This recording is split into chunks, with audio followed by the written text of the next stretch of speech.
તળાજા તાલુકાના ભાલર ગામે દીપડાએ વાછરડીનું મારણ કરતા ખેડૂતોમાં ભય ફેલાયો।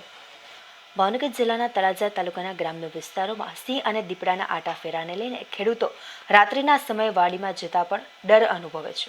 ત્યારે આજે ગત રાત્રિના સમયે તળાજા તાલુકાના ભાલર ગામના માજી સરપંચ બકુલસિંહ મયપતસિંહ ગોહિલના જણાવ્યા અનુસાર સહદેવસિંહ રેવતુભા ગોહિલ નામના ખેડૂતની વાડીમાં રાખેલ વાછરડીનું દીપડાએ મારણ કર્યું હતું, જેને લઈને ખેડૂતોમાં ફફડાટ ફેલાયો છે।